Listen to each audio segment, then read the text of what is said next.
Welcome back to Success with Steven. My name is Steven Smith. On this channel, we discuss all things financial literacy. Today, I'm going to show you how to remove a repossession from your credit report in 2026, and this will be an update to our last video. In this video, I'm going to show you how to remove that repossession using Rising.com. Now, this will be a full step-by-step guided process. I'm also going to explain the logic behind the process and what to look for so you can identify the weaknesses in the credit report, so that way you can get this removed from your own credit profile. Now, in the last video, I showed you how to do this through the CFPB. In the future, if the CFPB is down or you're no longer able to use that mode, then this will be your alternative. However, in my previous video, I explained exactly what a repossession is, why it appears the way that it does, and exactly how it gets verified behind the scenes. Now, if you want to watch that video, I'm going to link it right here. I'll also put it at the end of this video, so it will also be down in the timestamps below. But the way that my videos work, they're more like a class, right? So if you missed the class, then you can always refer back to the previous lesson, and I like to put them somewhere in my videos. So I do a lot of callbacks because everything that we do on this channel is building off of other information. Okay, I know that's different from most other channels, but that's the way that these videos work. So sometimes you have to go back and watch previous videos to understand or to gain information that I'm currently talking about in the video you might be watching today. And once again, everything I teach is based on personal experience. I showed a previous repossession that was removed from my other method, and then I'll be showing you a repossession that I'll be removing using this current method. So without further ado, let's get right into the video. Now, just like our previous video, before you try to remove a repossession, you need to know where to get your credit report from, because repos are one of the account types where details really do matter a whole lot. Now, I'm going to recommend that you actually get both of these. Now, I haven't been saying that in my previous videos, but for this one, you should go to annualcreditreport.com. Annualcreditreport.com is also the only website authorized by federal law to provide you your official credit report from all three bureaus. And at the time of recording this video, you can pull your reports on a weekly basis. Now, our second report that you're going to use, and of course our mode for actually submitting this dispute, is going to be Rising. Now, Rising is a credit monitoring service that will offer a tri-merge credit report, which means it combines Experian, Equifax, and TransUnion. You can see everything side by side, and that is very important, especially when you're dealing with repossessions. And by using the Rising Dispute Hub, you can actually see what negative information on there is impacting your credit profile. It'll also help you get that information deleted. Now, if you want to try using Rising, you can start your 7-day trial for $1, and the link will be down in the description below. Now, once again, I just want to point out, in my previous repossession video, which is going to be down in the description, or it's going to be at the end of this video, I talked about what a repossession was and gave you some additional information that I think is good for you to know. However, I'm not going to be going over that same information again because we already talked about it. I don't want to have to reiterate. Again, refer back if you want that information. I do believe that it's important, but since I already gave you that information, I don't need to say it again just to explain how you will dispute this through Rising.com. So let's start with our dispute example. Now, this will be a screenshot from Rising, and we're looking at an account called Bridgecrest Auto Loan. Now, the status of this account is derogatory, and the payment status is showing repossession. Now, the current balance on this account that's listed is $11,864. The highest balance is listed as $21,006, and the amount past due is showing that $11,864. Now, as mentioned in my previous video, sometimes after a repossession, the lender may sell the vehicle. In most instances, they do. They'll apply the proceeds to the balance and then charge off the remaining deficiency balance. So now what I'm going to do is go through all of the issues with this account that you'll be able to see on Rising.com, and that will let you know all of the factual inaccuracies that you can use to get this account deleted from your credit report. Now, let's take a look at the first factual inaccuracy, and that's going to be the issue that I have with the dates. Now, this account shows that it was opened December 8th of 2023, and it also shows a date closed of June 30th, 2025. It also shows the date of last activity as June 30th, 2025, but then it shows the date of last payment as September 4th of 2025, which is after the account was already repossessed. Now that is a major detail to pay attention to. If the account was actually repossessed on June 30th, 2025, but the date of last payment is reporting as of September 4th, 2025, then we need to ask, how was there a payment after the account was already repossessed? Now, as we already talked about, it could have been that the account was actually auctioned off and then the proceeds went to the balance, but yet we shouldn't see that that was a payment made by the actual consumer. That was something that occurred when the car was repossessed and they auctioned it off and they made a payment on that vehicle. That's the type of inconsistency that can be challenged because the bureaus are required to report information that is accurate and verifiable. The next thing Rising is showing us is the payment history, which is the most impactful dispute. Now, this is where the account starts to look even more inconsistent. First, we have the repeated repossession marker, and this is wrong for so many reasons. The first thing, just like charge-offs, this can only happen one time. An account needs to be repossessed one time, auctioned off, and then marked as charged off. Then there should be no activity on that account after that. So once an account is repossessed, you can't repossess an account again every single month. Obviously, that is inaccurate reporting. Now, on TransUnion, the account is showing repossessed across multiple months, but on Experian and Equifax, those same months are showing blank with no data. Now, sometimes that is the case. However, this is where I would recommend using a combination of annualcreditreport.com just to verify the information. Now, I believe this is done because they don't want to show you all of the inaccurate information, so they try to keep it from any other secondary source. However, when you get it directly from them, they have to disclose this information. But this also creates a new inaccuracy because this would mean that the same account is not being reported consistently across all three bureaus. That matters because if Bridgecrest is furnishing this information to the credit bureaus, the account details, they should all be consistent, right? You must look at the balance, status, payment history, dates, delinquency information. All of that should match unless there's a clear reason why one bureau is reporting differently than another. Now, believe it or not, in this quick examination that I gave you, I've really broken down around 4 different factual inaccuracies that you can use. And that is exactly why I like using a tool like Rising, because it lays everything out in a way that makes it easier for you to catch all of these problems. So instead of just looking at the account and saying, okay, it's a repossession,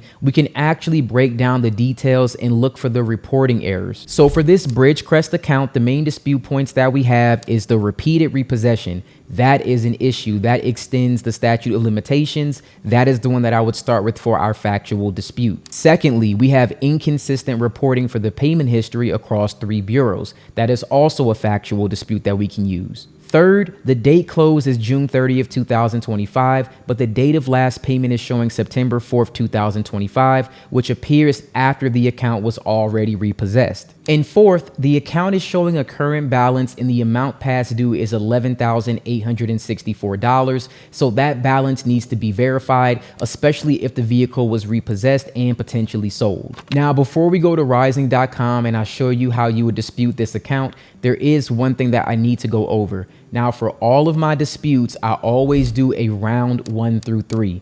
What that means is you don't just go to the credit bureaus and dispute with them and say, hey, here are 4 factual inaccuracies, please delete this account. If you do that, most likely your dispute will fail and this will all be a waste of time. So if you're watching this for the first time and you've never seen any of my previous videos, then I highly recommend that you check out all of my past videos. That way you understand how this works. But to put it simply, I was able to establish a round 1 through 3 method in order for you to actually get things like repossessions deleted through various trial and error. But all of this I got from the FCRA. And the FCRA is the Fair Credit Reporting Act. So just know that all of this is based in consumer law, and that is how I came up with this method. Again, trying to reiterate and explain why we use it will take a long time. I'm just telling you that this is the way that I do it, and I've seen the results by doing it this way. You can watch past videos if you want to get a more in-depth explanation, but this is how we're going to do it. For round number 1, you will send a copy of your social security card. You will also send a copy of your driver's license, and you will send your proof of residency. That can be a bank statement. It could be your phone bill. It could be something like your internet bill. It could be something like your voter's registration card, something like that to prove that you actually live at the address that will match your driver's license. And round number 1 will be this. Recently, I looked at a copy of my credit report. I noticed several inaccuracies on my account. This account is hurting my ability to obtain credit, and it's my understanding that the credit bureaus will investigate this account for me to ensure accuracy. Here is the account I am asking you to verify as accurate. The account name and number will automatically be added on rising.com, which we will go over next.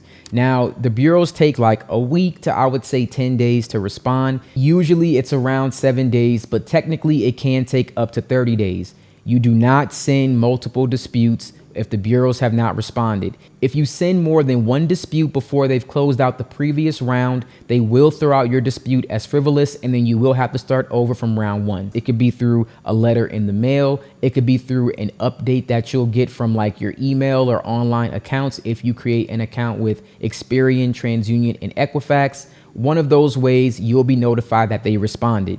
You will then send round number 2. Now for round number 2, you will say, hey, Experian, TransUnion, Equifax, I disagree with the account listed below. It still appears on my credit report. Even after your investigation, I would still like these items immediately reinvestigated. The inaccuracies are highly injurious to my credit report. You would then have the account number added on there, enter your details, and in accordance with the Fair Credit Reporting Act, please provide me the names of the businesses, addresses, individuals with whom you verify the account with. That way I may follow up. And then please send me an updated copy of my credit report after your reinvestigation. All right. So for round number 2, all we want them to do is to take a look at the account again. And once more, we send our identification documents. You have to send that every single round, or else you'll receive a stall letter where they say, hey, we couldn't verify that this was actually you. All right, so that's why you have to add all those details. Now for round number 3, this is where we can actually see some deletions. Now, like I said in my previous video, a repossession is just a charge off where the collateral was taken back. Normally you'll see repossessed and then charged off later. So you can kind of change this verbiage slightly, but pretty much it's the exact same thing. Like depending on how it's marked, repossession and charge off is synonymous in a sense. So this account was charged off, or let's say repossessed, on the following date. You would then put the date on your credit report. Since then, the account has repeatedly been updated as you can put repossessed or charged off every single month. Now, this is an update in the payment history. A charged off account should not include an active payment history, or you can also say a repossessed account cannot include an active payment history. This inaccurate information falsely manipulates the statute of limitations, and you failed to investigate this account properly after I asked you to do it twice. That is very important. It is important for you to do this process of building a case by having an initial investigation, and the FCRA states, hey, after any reinvestigation, you can ask them to delete or update the account. And if they say that after any reinvestigation, that means there needs to be an initial investigation first, which is why we go by asking them to take a look at it, reinvestigate it, and now you didn't actually do your job. Now you have neglected to do your work. Now you have violated my rights. Words like that, that is how you get a deletion right there, especially after you've taken the time to build a case and also document the process. Then you'll say, I am demanding a deletion of the following account name, account number.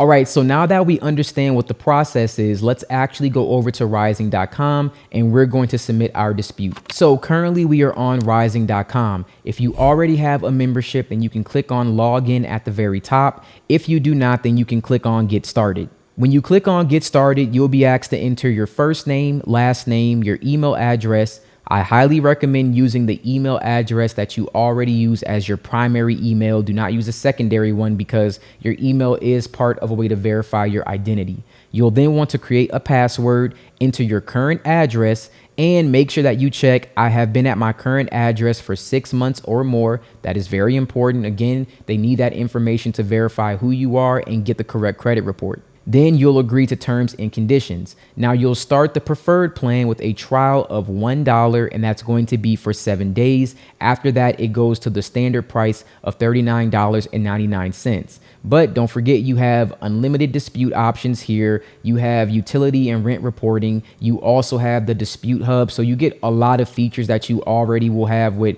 other credit monitoring services and so much more, all for one price. And when you're done, click on agree and next, and you may be asked some security questions to verify your identity.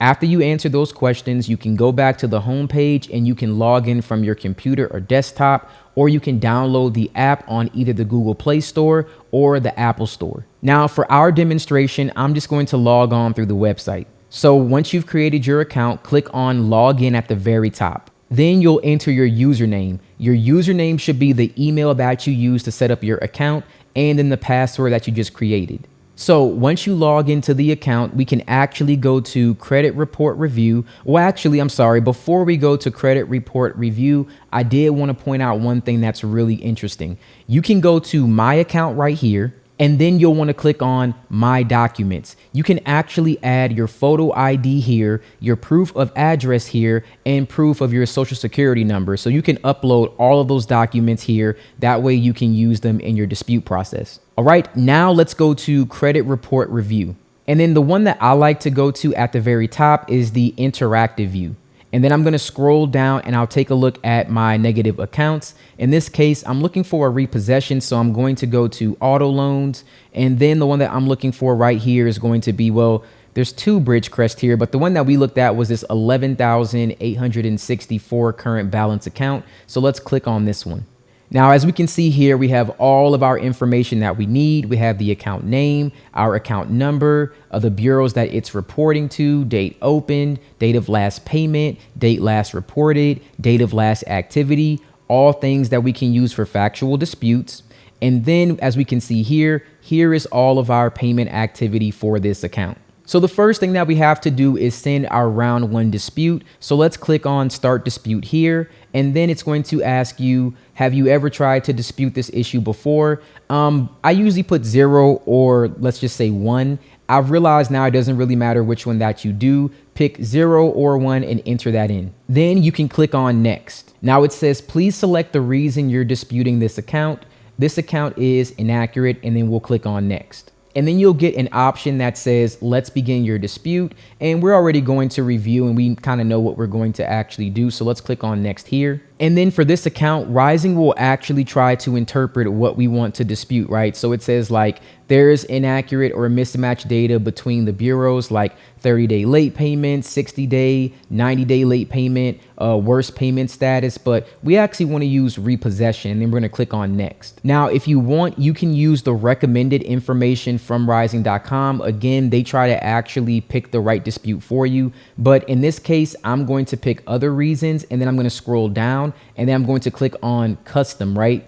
And then for this, I'm going to add our round one dispute information. All right. And then we're going to paste that in there. Now, you don't have to use the exact same verbiage. You can switch it up. And of course, you'll want to add your account number and some other information there. So just try to rewrite this. Like you can just throw it into any AI tool and just say, can you rephrase this with the same information, or rephrase this with the same general idea, something like that. It'll just rewrite it in some different words. Then you'll want to click on next. And then it'll give you a breakdown of here's what you're disputing to each bureau for this credit report item: TransUnion, Experian, Equifax, and then we're going to click on finish. Now, once we do that, our dispute is added into our drafts, and now we can go down to draft disputes, and then we're going to click on this. Now, once we do that, we'll get this option to generate our dispute letters, and then we're going to click on continue. So now we have 3 different letters that we can use. And then if we look at the paper with the eyeball here, that's how we preview it, or we can actually download the letters. And one thing I want to point out with Rising currently at the time of recording this video, you can't send your disputes online, but that feature should be available, I believe, in the next like 2 weeks or so. You will be able to send your disputes online. However, for right now, you can just download your disputes as a letter template, and let's actually preview them right here. Now, for this individual, their information will be blurred out, so you will not see it. Then you'll see our dispute number 1 with the verbiage that we actually used. Inaccurate information needs to be corrected. Sincerely, it'll have your name. This will be blurred out, but it'll have your name there. And then you can download this. And then what you'll want to do is send a copy of your driver's license, social, proof of residency, all of that information. You'll want to send that in with this letter. And then once you're actually ready to send off this letter, like you're going to mail it out, you'll want to click on mark as sent. You'll then select certified mail, and then you'll pick the date that the letter will be sent, and then you'll click on mark as sent. And then as you can see, we have each of the letters being sent on May 18th. That way it's easy for you to actually keep up with this. Now, what you'll want to do next is add the dispute results, then click confirm. Results needed. More than likely what'll happen is it'll be verified as accurate. All right, so we want to click that verified as accurate, verified as accurate. Now, I like to keep notes. So the additional notes here, I would add like verified as accurate, let's say a week later, or like May 27th, May 25th, 2026, and then save the result. And then you'll want to go back and you'll want to do that for each of the other ones. I know for some reason, like here, whenever I verify it as accurate, it still wants me to go back and do the same thing for each one of them.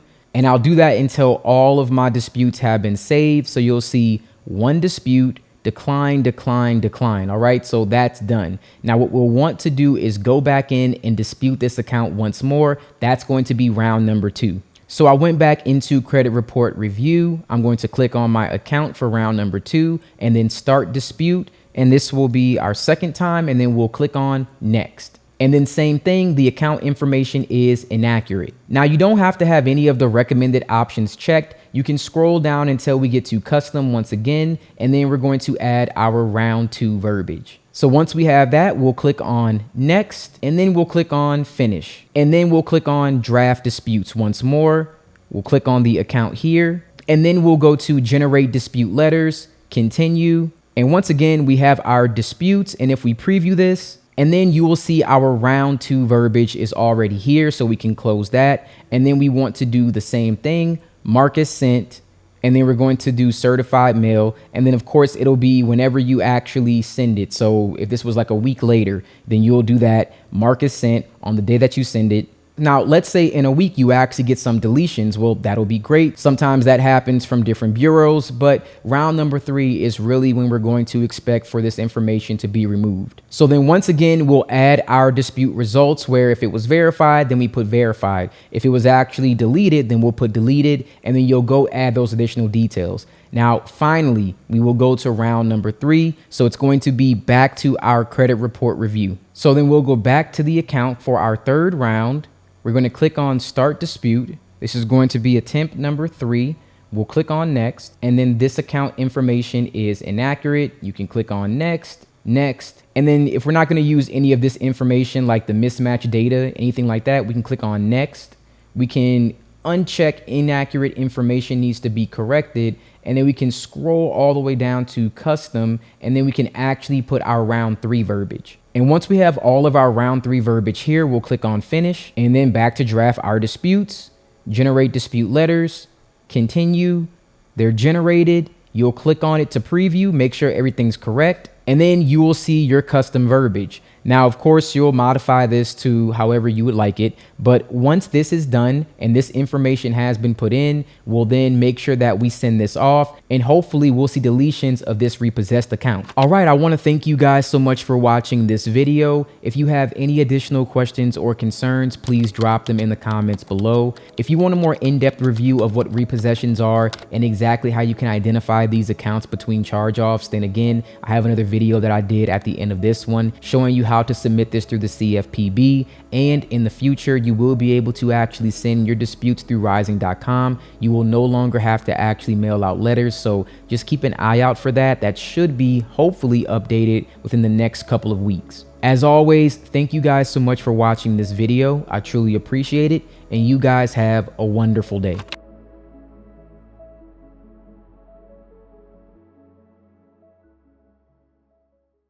Welcome back to Success with Steven. My name is Steven Smith. On this channel, we discuss all things financial literacy. Today, I'm going to show you how to remove a repossession from your credit report in 2026. As you guys should know by now, I've been updating all of my previous videos. This will be a full step-by-step guided process, and I'm also going to explain the logic behind the process. We'll also talk about what you need to look for to identify the weaknesses in the reporting on your credit profile in order to get this repossession deleted. By the end of this video, you're going to understand what a repossession is, you'll understand why it appears on your credit report, and you'll also understand how to actually dispute this and get it removed from your credit. as well as the different methods that you can use to actually send this dispute. As I said, I've been updating all of my videos because lately everyone's been asking me about the CFPB. Like I've been saying in all my other videos, the CFPB does not matter. What matters is the FCRA, that is your consumer rights. If you haven't seen any of my previous videos in 2026, I'll probably link them throughout this video. But the most important thing is, because this really should be the last time that I'm going to update this, as long as your consumer rights have not changed, all my previous videos still work. The only thing that really changes is the way that you send the dispute. And that's really what we're going to be looking at today. And everything that I'm going to show you is based off of my own personal experiences or things that I've been through, things that I've done. So you're getting this firsthand, and the examples that we're looking at will be from accounts that I've actually gotten deleted. All right, so without further ado, let's get right into the video. Now, before we talk about this strategy, I just want to set the right expectations because this is how you stay consistent throughout this process. Some repossessions come off fast, some take multiple rounds. It really just varies by what's on your credit report. So just be aware that this is not something that you can actually force, or you can just say it'll take X amount of time. We have no idea how long this will actually take. What I can say is if you follow this process, you will be in a much better position to get this account deleted off of your credit report. Now, a repossession happens when a lender takes back collateral because the person who borrowed that collateral, they defaulted on the agreement. And collateral is the asset that secures the loan. Now, most people will associate repossessions with cars because most commonly that's usually the asset or the collateral that most people have. But a repossession is not limited to a vehicle. It can be any secured loan that involves some sort of collateral. So think about it like this. When you finance a vehicle, you do not truly control the vehicle itself. You don't actually own it. You're driving it, you're responsible for it, and you're in possession of it, but the lender, they hold a security interest into that particular asset. And that security interest is what gives them the right to take it back if the agreement is not met. So when you hear people say things like the bank owns the car, that's not exactly how the law would phrase it, but the concept is simple. The lender has a lien, and that lien gives that lender legal mechanisms to repossess that car, sell it, and then apply the proceeds back to balances that are owed. That's why the title situation works the way that it works. Depending on your state, the lien is recorded on the title, and the lender's interest is protected until the loan is satisfied. And when that loan is paid in full, the lien is released. So next, let's talk about the difference between a repossession and a charge-off. Now, a charge-off is an accounting term that simply means the account has been removed from the company's books because no payment has been made in 120 days to 180 days, depending on the type of account. So basically, when you're looking at an auto loan, in most auto loan instances, after 120 days, they can actually charge off that account. Now, when that happens, they now have the legal right to then take that vehicle back. Now, this can occur with furniture, it can occur with jewelry, it can occur with other personal property that was pledged to some sort of secured loan. All of this stuff can be repossessed as long as the lender follows the state law. Now, the one main thing about a charge-off when it comes to a credit card and a charge-off when it comes to, let's say, items that are backed by collateral that can be repossessed, the Federal Reserve requires that a lender charges off a credit card debt within 180 days. After 6 months of a credit card being late, legally it has to be charged off. Whereas a car loan or some sort of item, again backed by collateral that can be repossessed, it must be charged off within 120 days of being late. So if you do not make a car payment for 4 months consecutively, you don't do anything at all, then more than likely that car will be charged off. Now, here is a question that I always get, and I just want to make sure that this is understood. Can a car loan be charged off without a repossession? And yes, that is definitely possible. It is possible to charge off an auto loan or any other piece of collateral without having the dealer or whoever owns that repossess it. So in most instances, the way that this will work, if you do not make a payment on, let's say, an auto loan in 4 months, normally the account will get charged off. And then once the lender will repossess the vehicle, they then will sell it and then use those proceeds in order to pay back a portion of the loan. Now, this can work in reverse. It doesn't always have to work that way. The proceeds of the sale almost always will not be enough to cover what's actually owed on the loan, and most lenders will need to charge off the remaining balance. So sometimes what will happen is 120 days will pass, they'll repossess the vehicle, they'll end up auctioning off the vehicle, and then after that, what's ever left, the remaining balance, will then be charged off. They'll try to say the balance on the account currently is different than the original loan. Well, that's different for repossessions. They had to sell that piece of collateral, then they put that towards what was owed, and the difference is now what's charged off, and that's what's on your credit report. That is legal, and that is actually accurate. Now, there are instances where this will happen for someone who never actually had a repossession. For example, you can have an auto loan for a car that was completely totaled out, which means you can't drive the car. Now, sometimes you'll see this where they'll take whatever was remaining on the loan and they'll charge it off, even though you never did anything wrong. The vehicle itself was just totaled. So there are situations like that as well. So the main thing I want you to take away from this is that there is no law that requires the lender to repossess the collateral before charging off the loan, or vice versa. The lender may be forced to forego repossession if the car can't be located, or if the car's value is less than what it would cost to auction it. But whatever the case may be, the repossession does not alter the need to charge off the loan or prevent the original creditor from selling the charged off loan to a debt buyer. So right now we're looking at a deletion example that I had from 2024. As you can see here, this was a repossession that was actually done after 120 days. You can see right here in 2019, it was actually repossessed. That was in May of 2019. Then it showed repossessed for 3 months. After that, it was completely charged off. Now, based off of what we just talked about, we know that an account needed to be charged off after 120 days. We also know that the account was repossessed within 120 days. However, it was reported repossessed for 2 additional months. That is factually incorrect. We also have an example here where the account was reported charged off for multiple months. That is extending your statute of limitations, meaning an account can only be charged off one time. This account was reporting inaccurately. So we were able to not only get the charge off deleted, we were also able to get the collection deleted as well. So it was 2 repossessions that got removed on this credit report. Now, one other thing I want you to take away from this, because depending on the time that you're watching this video, I'm not sure what's going on in the world, but here's what I can say. It doesn't matter if you're submitting this through the CFPB. It doesn't matter if you're sending a letter certified mail. All that matters is that we're looking at this account, and the FCRA, your consumer rights, states that if we believe that any account is reasonably inaccurate, it's your right to dispute it. Now, there is a process in order to do that, and that is what I show you in all of my videos. I show you exactly what the process is. It doesn't matter how you send it. It doesn't matter if you send it through the CFPB or a letter or the Better Business Bureau. It does not matter how it's sent. All that matters is that we follow the same process and that the information is inaccurate and we can prove it. And that's how you get charge-offs deleted. That's how you remove closed accounts. That's how you update late payments.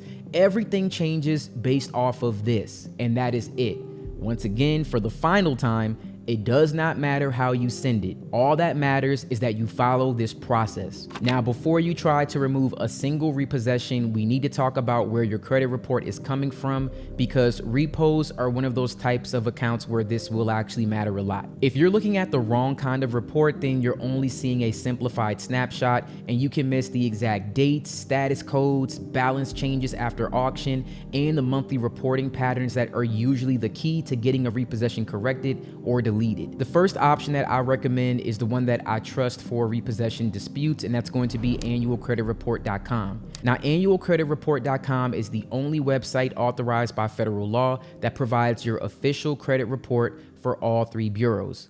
Now, at the time of recording this video, you can typically pull reports on a weekly basis, and that makes it easier for you to track updates while you're doing your disputes. Now, the second option is going to be Rising. Now, Rising is a credit monitoring service that offers a tri-merge credit report, which means it combines your Experian, your Equifax, and your TransUnion data into a single document. That's the reason why this can be especially helpful for repossessions and removing everything, because of organization and speed. Instead of you having to flip between 3 separate reports, you can quickly select which bureau is reporting the repossession and whether that data actually does match across bureaus, and if the balances are inconsistent after, like, let's say a vehicle sale, or one bureau is showing the accounts charged off while the other one's only showing a repossession or simply closed. All of that is easier to notice when all reports are lined up side by side. Those kinds of differences are not just nice to notice, they're often the exact inaccuracies that you need to use for your factual dispute. Rising will also provide real-time dispute updates. They also have a dispute hub where you can generate letters, and in the future, I believe there will be the option to actually send your disputes through the Rising website or the Rising app. You also can do things like report trade lines through Rising that can actually boost your credit score. So not only are you trying to clean up your credit, you can also build some positive payment history all through this single website. Now, if you want to try Rising, you can start your 7-day trial for $1. The link will be down in the description. Either way, the objective is simple. You just want a clean report that you can actually see and compare all 3 bureaus, and this is what you're going to be using in order to actually get these deletions. All right, now let's cover the actual dispute process. Now, if you've watched any of my previous videos from 2004 all the way up until 2006 current to date, this process has not changed. I've talked about this through several videos. I've learned this on my own. I got all the information from the FCRA. I've broken it down. I've explained exactly, like, step by step how I came to this rationale, how you can do the same thing, and how your consumer rights determine if this account can be deleted. Not the CFPB, none of that matters. All that matters is your consumer rights. Now, if you want to, you can go to my previous charge-off videos where I break this down in great detail. I do believe the more you understand this process, the easier that it will be for you to get these deletions. But once again, let's cover exactly how this works. So you will start off with round 1. For every round in this dispute process, it doesn't matter if you're sending this through the CFPB or if you're sending it through a letter certified mail, right? It does not matter which one that you do. The first thing you always need to do is send a round 1 dispute. And in this dispute, you need to always include a copy of your driver's license, a picture of your social, and your proof of address. All 3 of those things should be included in this dispute. Now, round 1 says, recently I looked at a copy of my credit report and I noticed several inaccuracies on my account. This is hurting my ability to obtain credit, and it's my understanding that the credit bureaus will investigate this account for me to ensure accuracy. Here is the account I am asking you to verify as accurate. You then add the account name, the account number. Now you send this to the credit bureaus. Again, if the CFPB isn't working, it doesn't matter. Write a letter. If you don't know how to write a letter, I'll show you an example. But you write a letter and you copy this. This is the body of the letter. You then send all of those documents that we just mentioned, send it certified through the post office. They will get this. You will probably get a response in like 7 to 10 days. I only use the CFPB because it was faster in most instances, but there are ways that you can actually be notified. Like, for example, if you have rising.com, you'll get notifications about your disputes. All right. Whenever you actually get that, you can then send your next letter. You don't have to wait for the actual bureaus to respond in the mail or to actually, tell you in some other mode. All you need to see is that the dispute has been closed. Once it's closed, you can send your next letter or you can send your next round through the CFPB. Now, let's say that we're moving on to round 2. You got a letter in the mail. You noticed for whatever reason, you got a notification on rising.com. You notice that there's an update, right? You then send round 2, and round 2 says, I disagree with the account listed below, which still appears on my credit report. Even after your investigation, I would like this item immediately reinvestigated. The inaccuracies are highly injurious to my credit report. And then you will enter the account name, the account number, and in accordance with the Fair Credit Reporting Act, you honestly don't need to mention the subsections or anything like that. Please provide the names and the business addresses of each individual with whom you verify the above so that I may follow up. Please send me an updated copy of my credit report after your reinvestigation. I have seen charge-offs and repossessions get deleted in round 2. That doesn't always happen, but I've seen it. And just like round 1, in all rounds, send all of that required documentation. Then round number 3 comes. This is the first time you will be sending a factual dispute, okay? Once again, I've talked about this. I've read the FCRA up and down for you guys to explain the reason why you need to do round 1 through 3. We've talked about it multiple times. If you don't know, please refer back to my previous videos. I'm gonna link them right here. I'll show you my previous repossession videos, my previous charge-off videos. I've talked about this multiple times. If you're new, I'm sorry, you'll have to go back and watch the previous videos. But on round 3, it's a factual dispute. The account was charged off on the following date. You will put the date. Since then, the account has repeatedly been updated, charged off every month. Remember the example that I just showed you. I'll go back to it in a second. It showed repossessed 3 times and then charged off, repeated every single month. Now, when that happens, that manipulates the statute of limitations, which means they failed to investigate the account properly. After you ask them to do so twice, the important thing is that you're building a case. I asked you to do something twice and using words like neglect or negligent or violated my rights. Things like that, those are the things that warrant a deletion because those things would say that by law, you've done something wrong. Now, this is where you would demand a deletion and you can just copy this verbiage, but I do recommend changing it up a bit. Like you can literally take this verbiage, copy it, throw it into ChatGPT and just say, rewrite this or rephrase it. It's that simple, just to change it slightly. Now, going back to our previous example for a second, you can see exactly how that repeated charge off or it being repossessed 3 times, you can see how that's inaccurate on this credit report based on Metro 2 compliances and based on accurate reporting. This is inaccurate, and for that, it warrants a deletion. Not because you owe this balance, not because of anything like that. We're not arguing whether this account is valid. All we're arguing is that this information is not accurate. So because it's not accurate, it can be deleted. That doesn't somehow remove the obligation of this account on your credit report. It doesn't somehow absolve you from having to actually pay or being sued for this, which I have an entire video that talks about lawsuits when it comes to debt buyers and how to handle that. One about debt buyer letters and stuff like that. Go ahead and watch that video. I'll link that here as well. It's just like there's so much information that goes into credit disputes and credit repair because it's just based on consumer law. So like I said, I've talked about this extensively various times, and there's literally everything we talked about can lead to something else. So I'm trying to keep it like just on repossessions, but I have a lot of videos that cover this topic. So when you see something like this, you know exactly what you're disputing. Okay, now I know that people will ask me about, well, what happens if it doesn't get deleted after round 3? Well, you continue to dispute. That's where things like rising.com really does come in handy because again, tri-merged report shows everything that you need to see and you can look at them side by side and you can look for the next factual inaccuracy. And you only send 1 factual inaccuracy per round, per letter. You just keep doing that until the account gets deleted. And because again, all of my videos kind of build off of each other, which means like you have to watch some of the previous ones to also gain information about how this works. You want to make sure that you've done things like, for example, if you worked a job when you had this repossession and you're no longer at that job, you want to remove that from your credit report. You want to remove like old phone numbers. If you had an old address that was associated with this account, that's how accounts get verified because they match personal information on your credit report. You need to remove that information. Now, if you remove that information, you have factual disputes, you build a case by going through the previous rounds, you are in a better position to get a deletion. It's not a guarantee that if you do all of these things, you're guaranteed to get a deletion. I'm just saying that it puts you in a better position, that it's more likely to happen.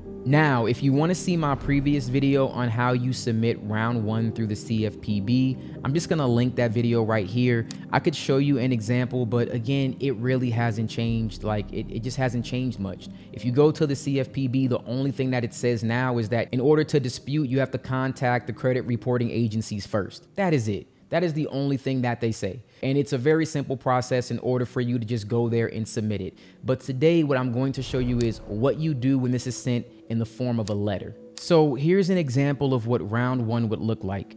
You would add your name, your address, your social, your date of birth, and then here you would put the address for that credit bureau, whichever one that you're disputing. So you can always take this and add TransUnion, add the PO box, add the state, and also add the city and the zip code.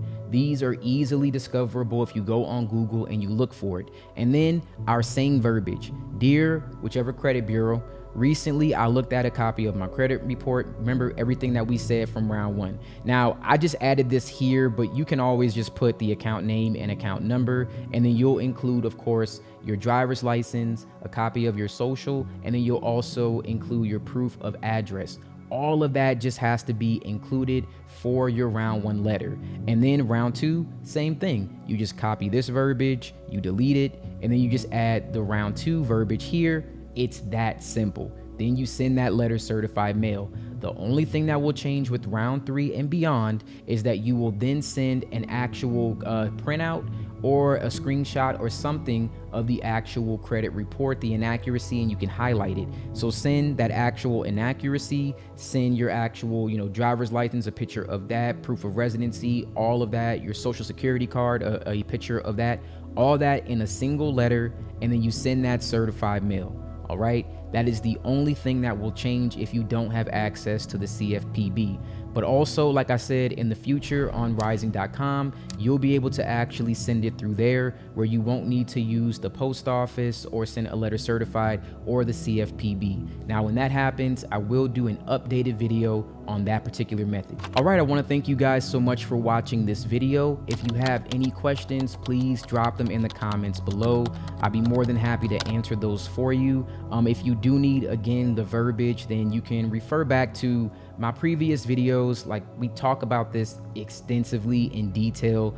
If you want to see how to submit that through the CFPB, once again, I'll link that video. I'll also put it at the very end. So if you're watching this video, once it ends, you'll be able to click that one next if you want to see those steps. Also, if you want to get like a round 4 idea of what you can send, then I'm going to make another video on this when it comes to repossessions. Let me know if you would like that in the comments below, and I'll be more than happy to make that. Once again, thank you so much for watching this video, and you guys have a wonderful day.